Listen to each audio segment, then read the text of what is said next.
You know, there wasn't the steady with Jimmy. You did one hell of a job, and the only thing else I got to say is, how about them Cowboys?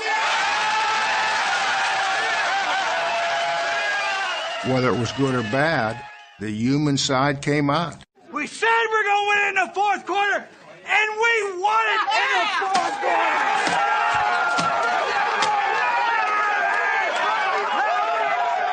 To see the juxtaposition between a man who's crazed and maniacal about coaching his team to Jimmy Johnson now, it's breathtaking. And it's a pretty setting. Like, he hates the person that he had to be and that he was back then. It's a remarkable evolution. You're going to be a football player when you grow up. Today is the best day of your life. Believe it. He might be the finest quarterback produced in the last 10 years. He's someday like that. That's all I need. Fortunately for me, I didn't lose my life. I didn't lose my job. Football convinced me that life is a team game. Rest of your life. Nobody can ever tell you that you couldn't do it.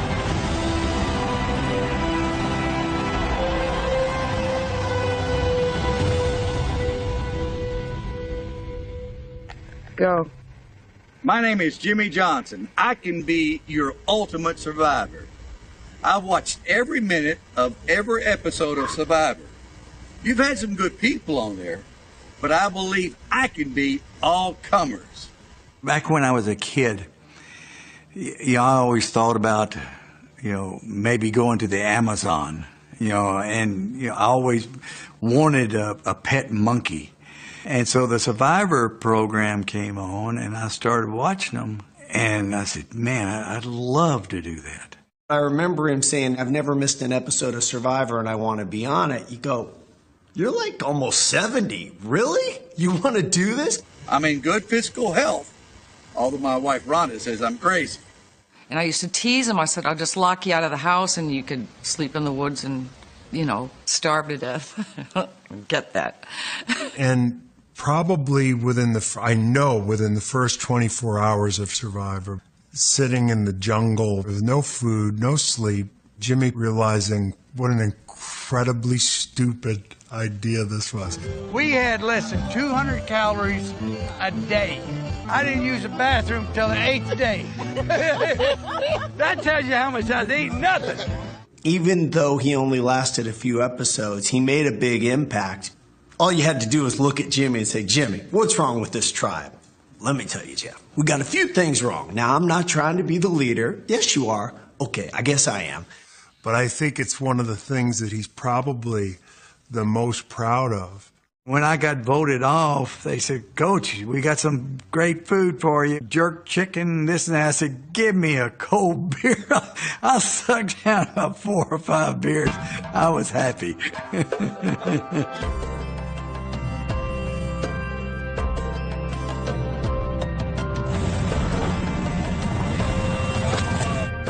Jimmy's enjoying life.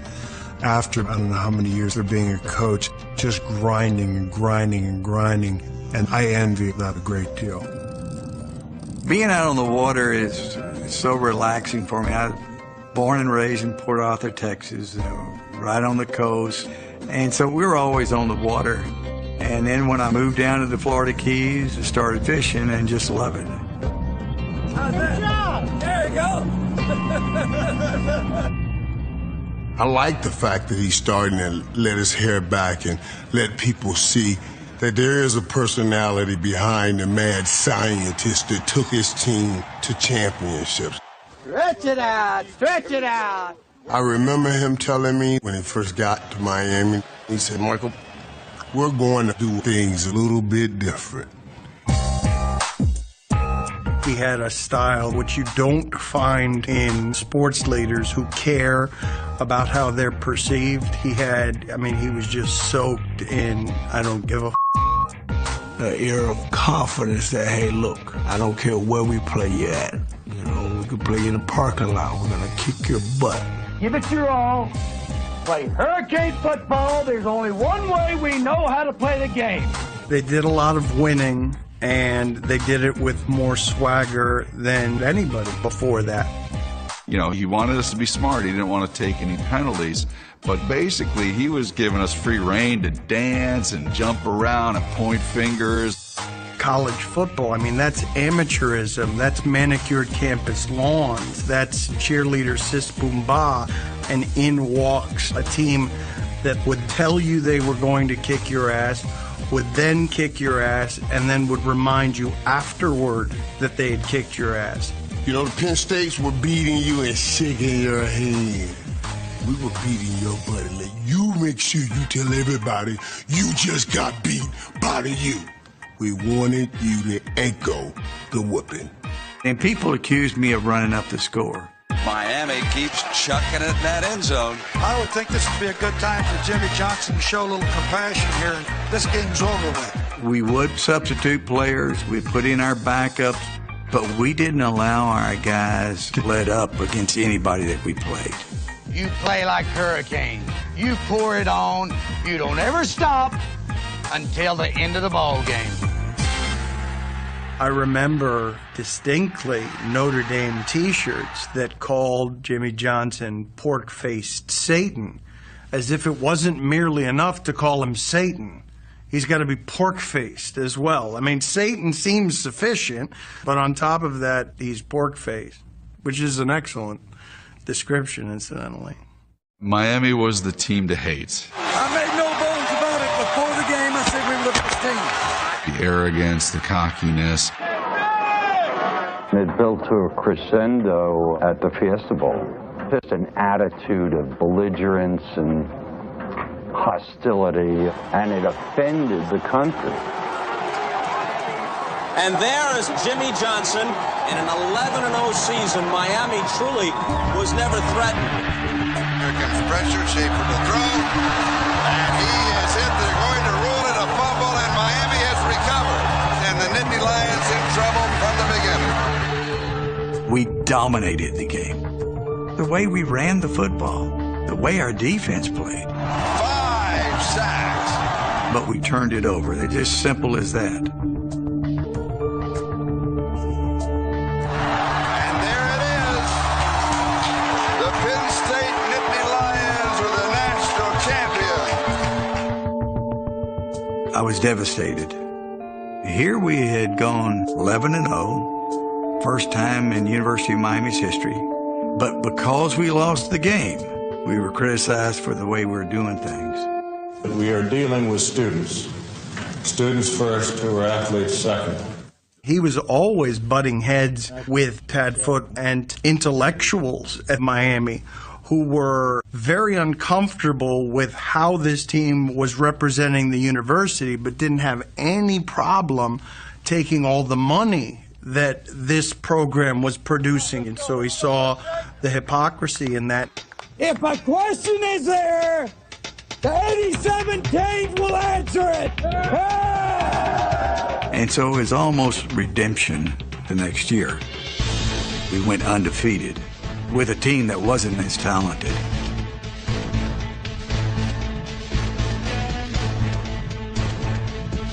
And it all culminated that night against the Sooners.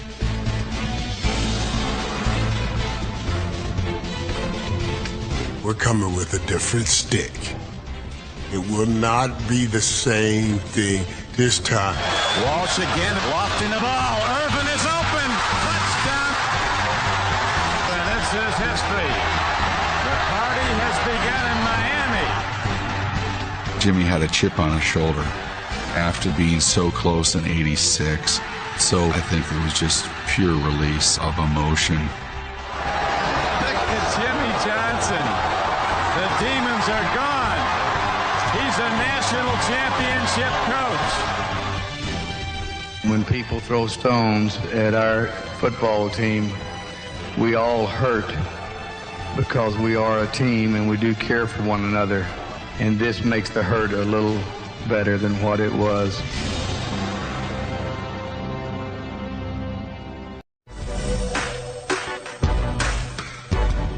Jimmy's hair is perfect.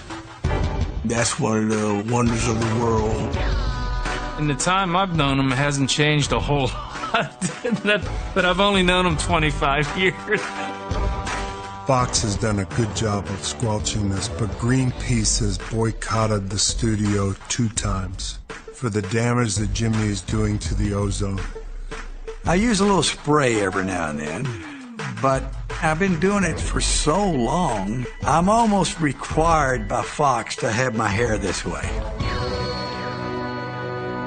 I went through the hair growth with Jimmy. Very important part of his life. You're just envious. When he came to Wichita State, he had a crew cut that looked like a porcupine. He didn't have the fluff that he's famous for today.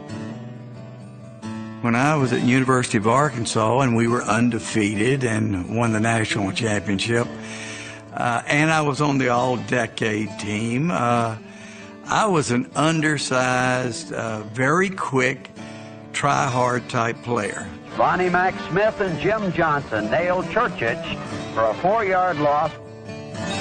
We met, of course, very young, with our initials being the same. We immediately were roommates on all road trips. Jerry's a guy that had money. I didn't have anything. I was broke when I was in college. So we didn't even run in the same circles, but, you know, we developed a friendship. I was a freshman coach at the University of Arkansas, and I got to know him and Jerry. And Jimmy was smart, made plays. Oh, Jimmy tell you how smart he is. You know, he's a bridge player, and he was a mince. 120 IQ. Oh, yeah, 120. Well, that's not very high. That's what he said. Oh, he's 140, I think. He's the smartest guy I know. Well, I got my degree in psychology, and I thought that I was going to be an industrial psychologist and go and work for a company. But the defensive coordinator at Louisiana Tech had a heart attack. They had copied the University of Arkansas style of defense, and they asked if I would go there and just coach for the season. Once I got into it, I realized coaching, it was really just psychology. Let the mind control the body, not the body controlling the mind. The key to it, Jimmy's career, my career, his career, we're sitting right in it, Oklahoma. People forget we won 37 in a row. We all grew up together. Yep. We probably can get you that film where he's dressed in drag. They dressed like women, got in convertible. 3 o'clock in the morning, Hoshaver and Johnson are coming home, and these 2 rednecks in the pickup pulled up alongside them. And they rolled down the window and realized that these 2 guys were hitting on them.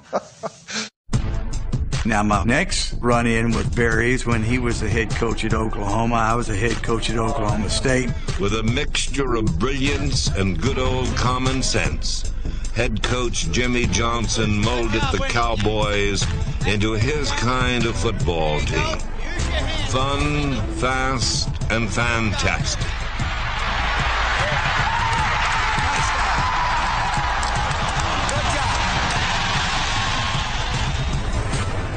I was with Jimmy the day he was offered the Miami job, and a whole lot of people tell him not to do it. So I said, Jimmy, let me ask you a question. Have you ever beaten OU? No. I said, have you ever beaten Nebraska? No. I said, well, sooner or later, your fans are going to figure that out. And I said, and by the way, can you win a national championship at Oklahoma State? He kind of grinned, and I said, they just did at Miami. Jimmy had a sense of replacing the legend. You think about those shoes that he had to fill to replace Howard Schnellenberger and win a national championship. And how much more of a tough situation could you have than going into Dallas and replacing Tom Landry? The Dallas Cowboys have been sold to oil man Jerry Jones. Jimmy Johnson steps into the shadow of a legend. Former college coach officially takes the place of Tom Landry.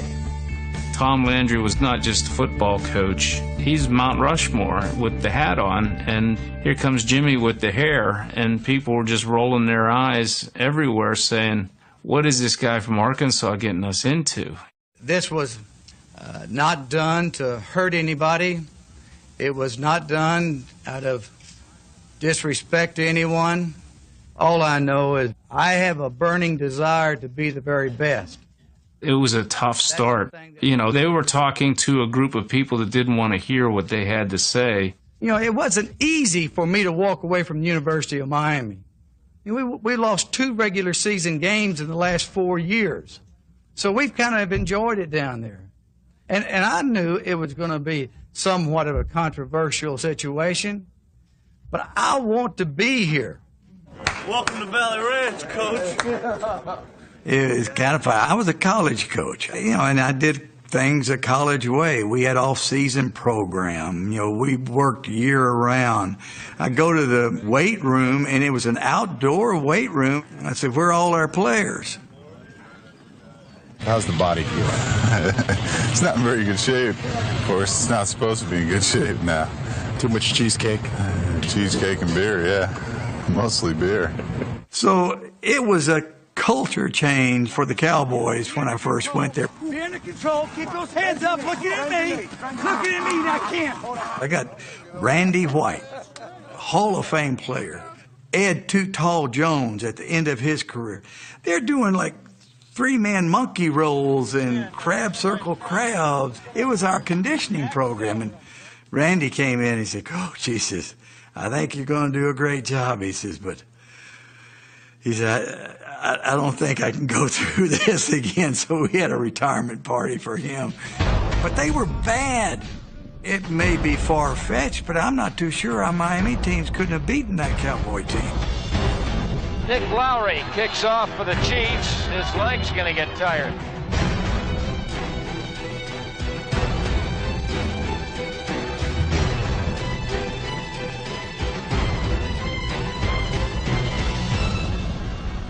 It was not pretty. It was 1-15 the first year and 3-6 to start the second year. One columnist had an article about how Jimmy and Jerry don't know what they're doing and they're never going to win. I mean, people were taking pot shots at them left and right. This season's gone, and you have to wonder when football will be back in Dallas. But I give Jimmy a lot of credit. He never lost his conviction that he was going to be the best again.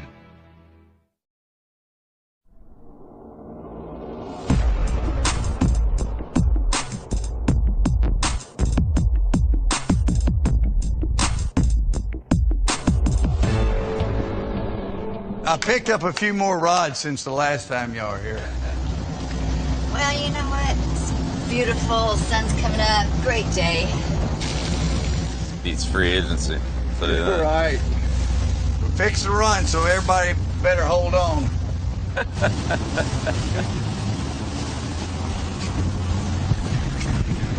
Oh, yeah. Bill and I developed a relationship when he was at Cleveland and I was at Dallas, and we made a couple of trades, and then as a byproduct, we did a little bit of fishing, but he's a cooler on fishing. When he's on board, we don't catch any fish. Come on, Wahoo. Just get one Wahoo. Just please, one. Yeah, it was good to sit back and relax, talk a little football. You know, it's fishing. You got to pass the time a little bit. That was the thing on my little chart on the 5 characteristics I want for drafting a player. My number one thing was hit me in the head with a hammer the next time I take a dumb guy. Yeah. You taught me that well. Because you can't fix that. 90% of your mistakes are with guys that you can't reason with, you know. Yeah. Well, that was one of my reasonings on when I traded for Charles Haley. Yeah. Everybody's saying, well, you don't want him. He's a problem. You know, he's a, you know, the assistant coaches can't work with him and all this stuff. So I talked to everybody. They said, you know, he's really smart. Right. I said, well, he's really smart. Well, if he's smart, I can reason with him. Yep. Yeah. It's all motivation. Well, you know, that's what I told Jason Garrett when Jason got the job.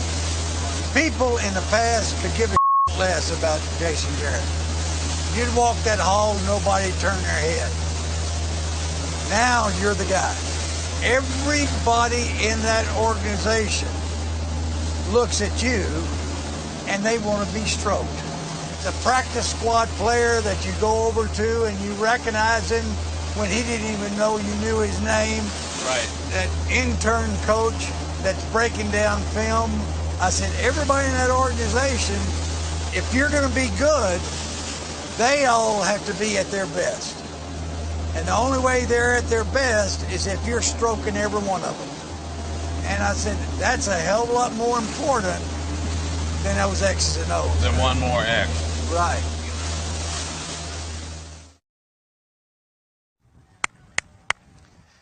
Let's go, let's go!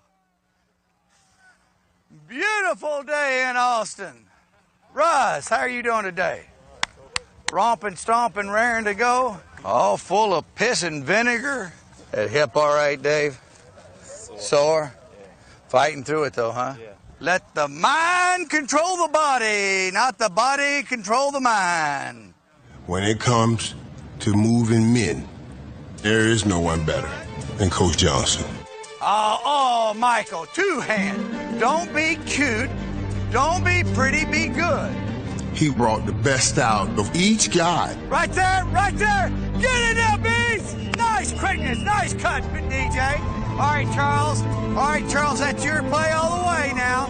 And he always kept the pressure on. He lived in our minds. Let's go, Lynn. Focus in. Can you make it? Gotta make it. Gotta make it. It's on your shoulders. He just had this amazing ability. I was the third string quarterback on the practice roster in 1992. I used to always throw on the third field. You know, Troy Aikman and Steve Berline, those guys are with the action of practice. Hey, Garrett, go down there, and you're throwing to the backs. I'm 300 yards away from the action. I felt like his eyes were right in the back of my head. And I think all of our team felt that way. There were like 6 Jimmy Johnsons out on the practice field. You know I let you do that. I always told our players, I said, I'm going to be very consistent. I'm going to treat every one of you differently. I said, how I treat you is according to how you are on this scale. I said, if you work hard, you do everything that we ask, and you're a good player, you're at the top of the scale. If you don't work hard, if you don't do what I ask you to do, and you're not a good player, you're at the bottom of the scale. And I said, that's how I treat you. And so with John Roper, a backup linebacker, one day we're in special teams meeting. I look back there and, John is just, he's sleeping. And I'm saying, what in the world is going on? We're getting ready to play San Francisco. Big ball game. I said, John, evidently you're not getting enough sleep. And I cut him. And he never played another down of football. And that's a shame. Well, somebody asked me, he said, well, what if Troy Aikman would have been asleep? I said, simple. I would have walked back there and I'd have said, Troy, wake up. And I'd gone back to my seat. Jimmy was great at bluffing players. I don't know of any great when he ran off, but he kept them scared. The stories are legendary. Him waving the kicker with asthma, sending him off to the asthma field as he cut him. Son, are you part of this group? Asthma, Let's get over there on that other field and have some asthma. Get out of here. But while players were coming in and out that first season, Jimmy was quick to point out, almost on a weekly basis, that he had just signed a 10-year contract. So he was not going anywhere. All set. Well, they wanted us to be kind of reading this thing. Okay, all right. Seeing what happened. Well, I'll tell you what. Well, hey, that boy looks crippled. I hope he can run back. No, he looks good. I was the general manager, and Jimmy was the coach. Certainly he had spent all that time in football and understood what a football player looked like better than I did. At the same time, I was a good trader. That's what I did for a living, and that's how I bought the Cowboys. You know, he's in the oil business, so they were a great marriage. Because Jerry is a gambler, and Jimmy is a huge gambler. I mean, the Herschel Walker trade was incredible. I told our staff, I said, the way this league works, if we just take our picks as they fall, it's going to be a long time before we get good. what do we have that somebody else wants? And they say, we only got one player. And no player in the entire league has gained more yardage the past 2 years than Herschel. In exchange for Walker, Dallas will receive a #1 draft pick, plus 6 conditional draft choices over the next 3 years, including 2 first-round picks, 3 second-round picks, and 1 third-round pick. I remember the reaction at the time. What's wrong with this college coach crazy person? Herschel could be on his way to the Super Bowl, while the Cowboys could be on their way to the toilet bowl. But he was the visionary who saw very clearly the draft picks are where I'll find value. And people say, well, that was a jump start. But back then, the Los Angeles Rams, they had a similar type deal with Eric Dickerson when they traded him. The key is not getting the picks. The key is picking good players with the picks.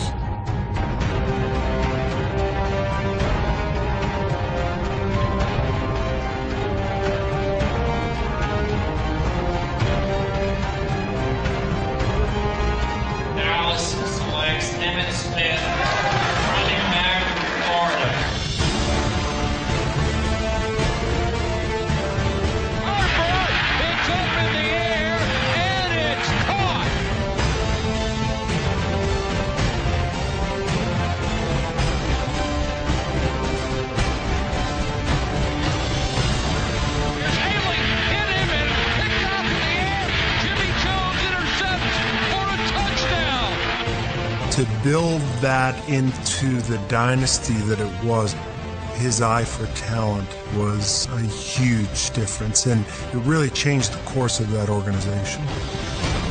If you went through the year virtually injury-free and did not make the playoffs, would that be a crushing blow? It won't happen. We'll be in the playoffs. Hey, I don't know nothing about Coach Johnson. I just found out the guy have aquariums in his house. I just found out he had a girlfriend. I thought the guy was still married.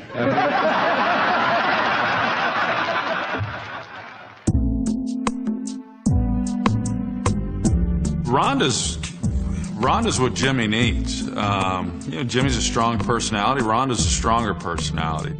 He gets like, could you do this? You do it so much better. I'm going, yeah, right. Don't use that psycho crap on me. Rhonda, she's good. She'll bring me down a few notches. He's not allowed to hold a paintbrush. If you see him with a tool, don't tell him I said that. She's been styling my hair for about 20 years. That's how we first met. She cut my hair. They're best friends, and they like to laugh. They like to have a good time, and in Florida Keys, you can do a lot of that. Once, Troy and Jason Garrett were here, and we were across the street at this restaurant, and they have the singer standing there, and it's loud. The music was getting a little bit loud, and I'm asking him these questions, and we're trying to have this back and forth, and finally he just said, enough. Brainiac comes up with this idea. He could pay the guy to stop playing for a while. We'd love it, but we'd like to talk for an hour. Here's $200, shut up, just like this. Again, great leadership, understanding what the conversation needed and took care of the environment. That's Jimmy. The older he gets, the funnier he gets, the more inviting he gets. We're off to see the wizard. Oh, please. The fisherman Jimmy is laid back and, taking his time, whereas coaching, there's blinders and there's really no getting in there. Come on, let's go! Keep your head in the ball game, let's go! Losing is unacceptable. Unacceptable. All we gotta do is get paid. He wasn't even happy just winning by 3. Always push for more and more. We're that close. Get out there and grind on it now. There wasn't a minute that I was around him in the 2 years that I played for him that I and everyone on our football team didn't know who the head coach was. You know, I think there's a misconception about football. People think that football is for tough guys. You know, tough guys. Bull. Football rewards the guys that are in great condition. That's when you have fun. When you're kicking somebody's ass and they're sucking for wind. There was a great coach one time says, fatigue makes cowards of us all. What if I walked up to you and said, you're a coward? You're a coward. You wouldn't like it, would you? But that's the reality of it. When you're tired, you make mistakes, you don't do what's right, and your will to win all of a sudden starts to waver just a little bit. You get tired, and all of a sudden you don't have that same fight. Fatigue makes cowards of us all of us, me included. I guarantee you, when I was on that damn TV show and I hadn't had any sleep and I hadn't had any food and bugs are biting on my ass, I wasn't a big tough guy. I'm saying, what the hell am I doing here? Fatigue makes cowards of us all. If you're in great shape, if you can run like a deer, at the end of the ball game, you're going to be smiling and having fun. And let me tell you something, guys. This is going to be the greatest time of your life. I used to sit in this same-ass room. I'd look at the schedule, and I'd say, God, oh, I can't wait till Oklahoma comes in here. I can't wait till Florida comes in here. I want to kick their ass. And that's what you should feel. This is why you came to Miami. That's why you wanted to be a Hurricane. But you can only do it if you're in great shape. And if you're not sucking for wind at the end of the game. And when you look across the way and that guy is hanging down, he is a coward. He's a coward because he's tired. Don't be tired. Good afternoon, everybody, and welcome to Super Bowl 27.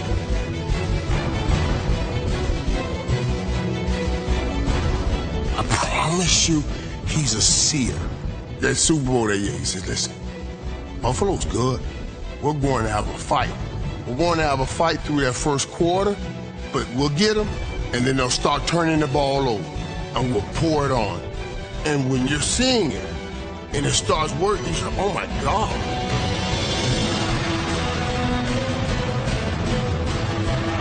And the turnovers are telling the story.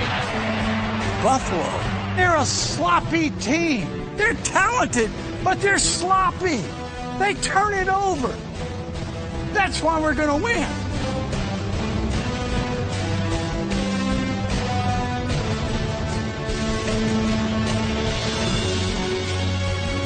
What a ride it's been. Jimmy Johnson's taken his team from the absolute worst to the absolute best in 4 years.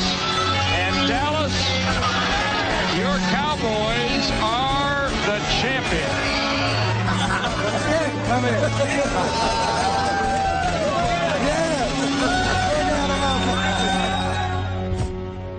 They were great together. I mean, but, you know, a stage is only so big, and it just couldn't hold them both. I saw it unravel. Don't remember the game, but Prince Bandar was the ambassador to... Saudi Arabia. Yeah, Saudi Arabia. Saudi Arabia. And a real good friend of Jerry's. Well, Jimmy had a rule that he didn't want anybody coming in the dressing room till he got through with his talk to the team. And Jerry comes right on in there with the Prince. And when he does, boy, Jimmy cut his eyes over later on. Jimmy stormed into Jerry's suite.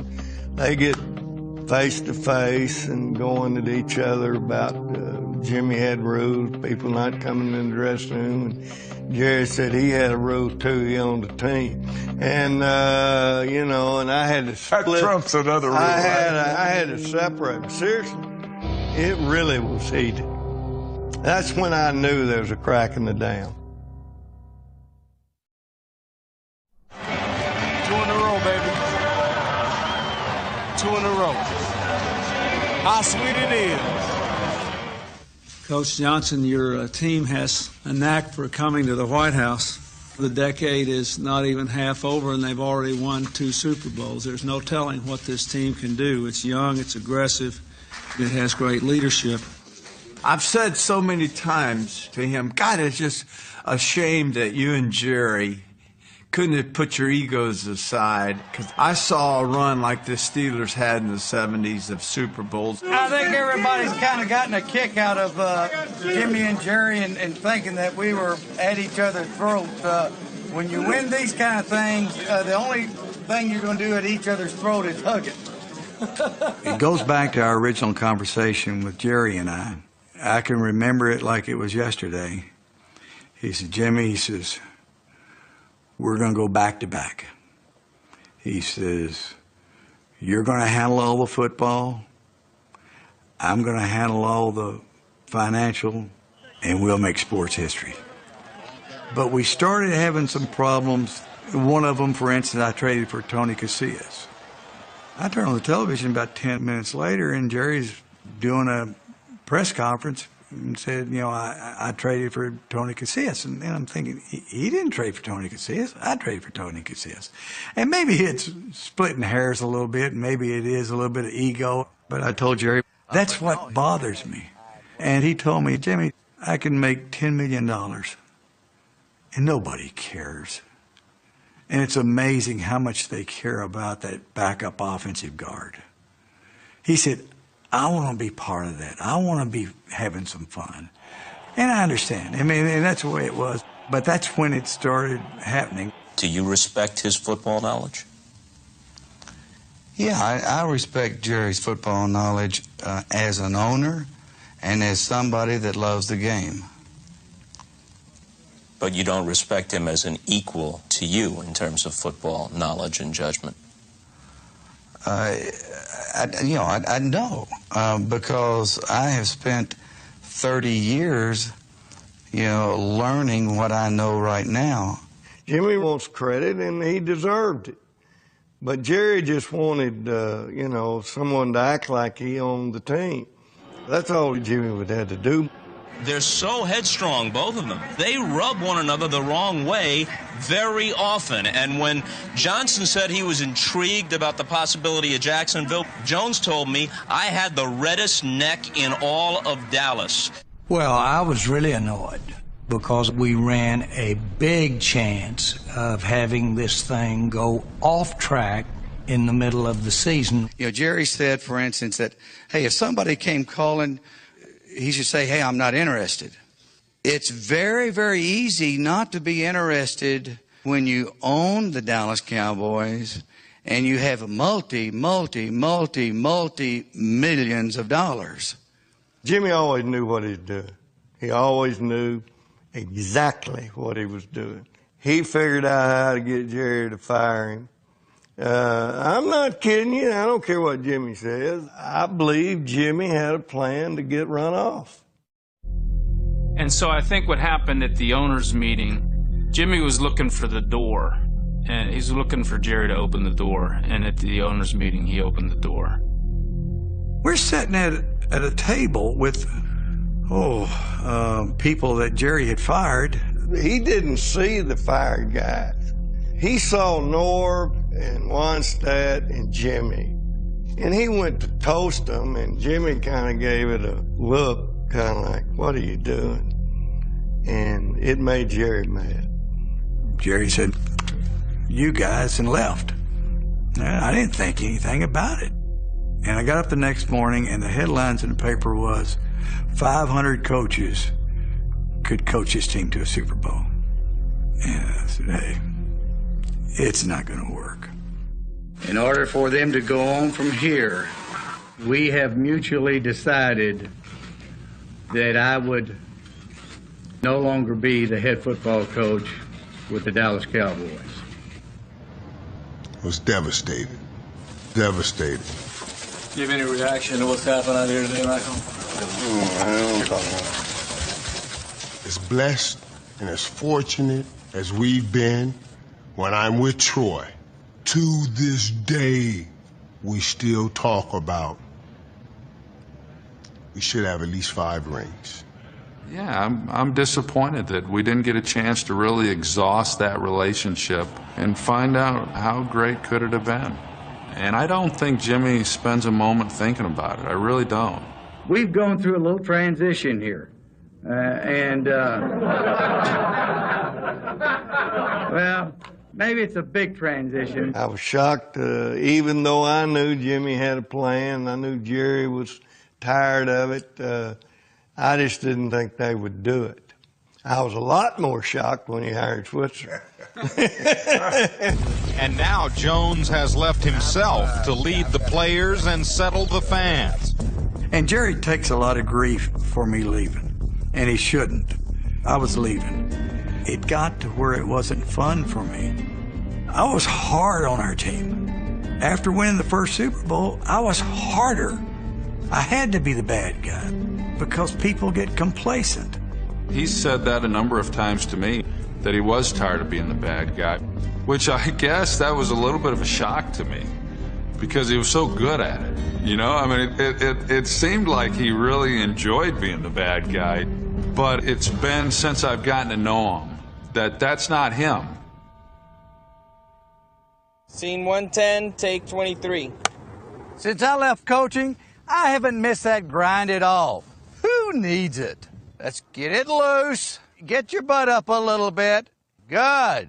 No more kissing owners' butt. No more watching big, naked, hairy guys walk around my office.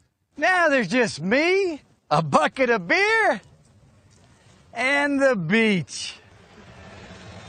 When Coach Johnson left, we tried our best to kind of get it going again. We went to the NFC Championship game in '94 and eventually won the Super Bowl again under Coach Switzer in '95.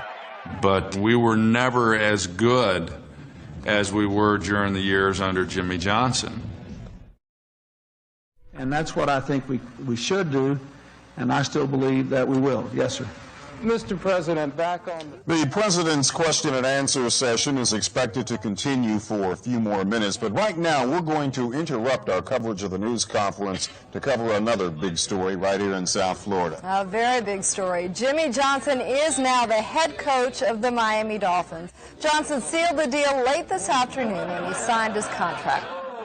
When you've had the President of the United States, who I guess was on, I'm sorry, whatever station that is. But when 3 different presidents grabbed my hand and said, "Congratulations, Jimmy, you were part of the very, very best," that gave me a special, special feeling, and I want that feeling again. The big reason I took Miami was, number one, I wanted to live here. And number 2, Dan Marino. Marino fires into the end zone. Touchdown, Dolphins. The straight stop over there with the combination. I ain't never been part of this where you can take it down the field that fast. Yeah. Nice job. Nice job. I felt having a veteran quarterback, if I could shore up the defense, might give us a run at it. But Dan was at the end of his career. He had a bunch of injuries, and we were turning the ball over a bunch. Quick slant intercepted. Picked off by Collins. Dan Marino is God in Miami, and I don't think Jimmy could will his offense there. He never got the running game he wanted. 2.2 yards a carry. Come on! I think it was a lost cause.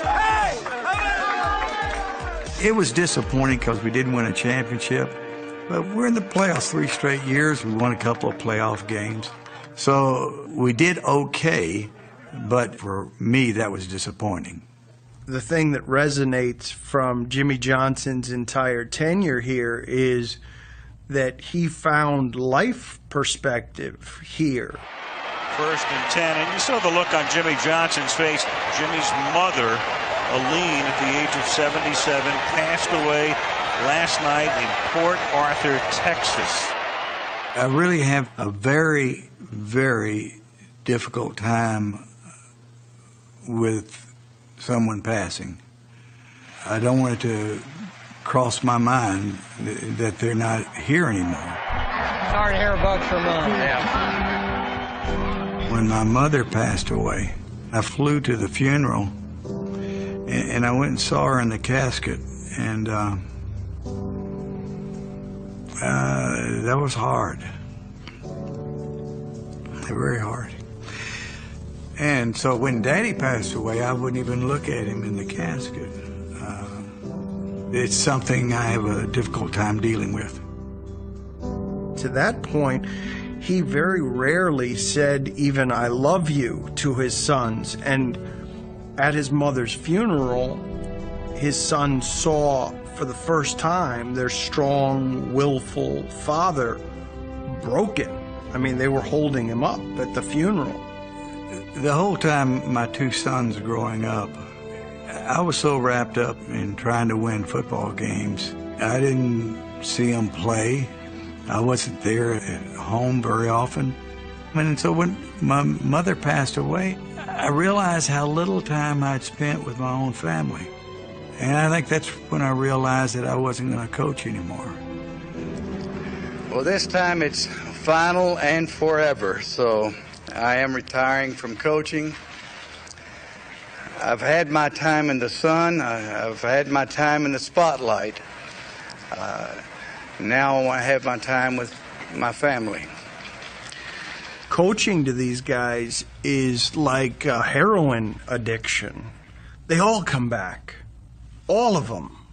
I mean, Pat Riley, Bill Parcells, no matter how much success you've had, you come back. And not only did he not come back, despite offers, there's been no temptation. What time are you out when you're by yourself in the morning?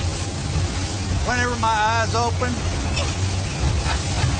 I'll go out there and see the sunrise, you know, and probably not put any lines out until about daylight. He certainly sits on Gilligan Island, but don't you call him Gilligan. You call him Godfather. It used to be a quarterback-driven league. Now that's the only thing. Yeah. I mean, some of the rule changes have helped them too. Oh my God. I mean, the receivers aren't intimidated to go across the field. They know they're not going to get the big hit. The defenders are intimidated. Yeah. They're afraid to hit them. They're afraid to hit them. They don't want to get fined. That's right.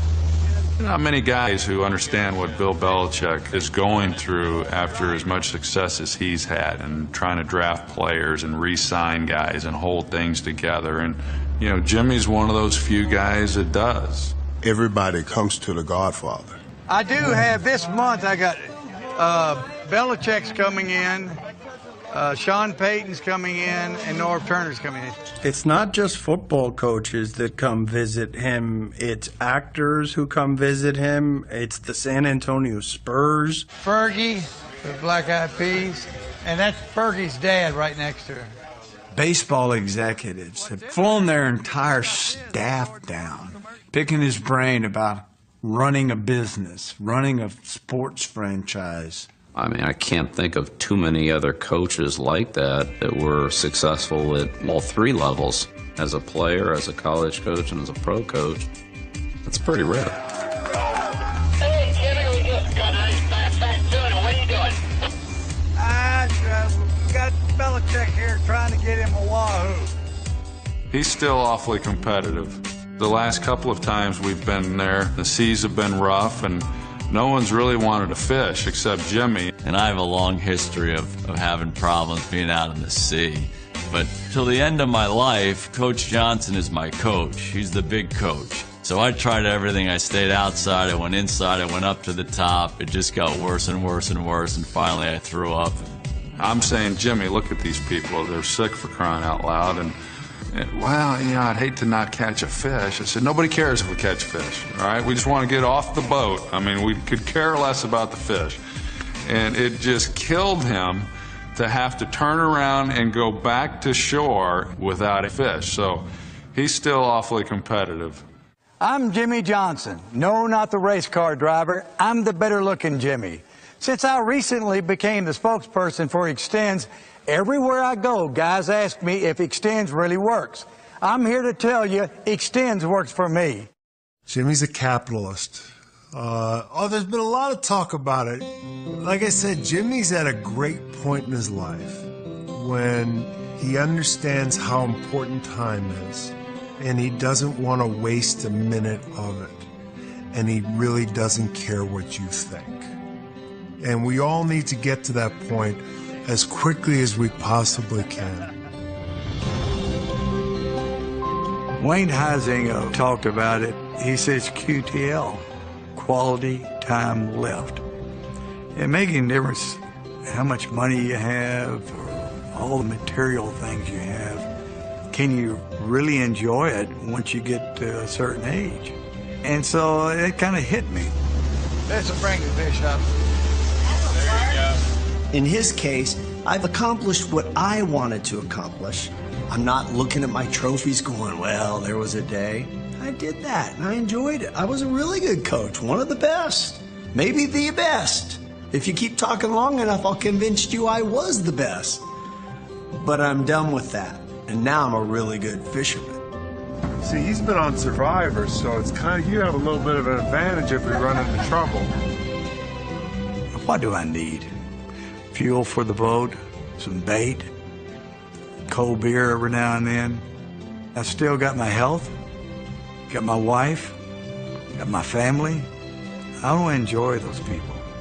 I want to enjoy life. That's my legacy.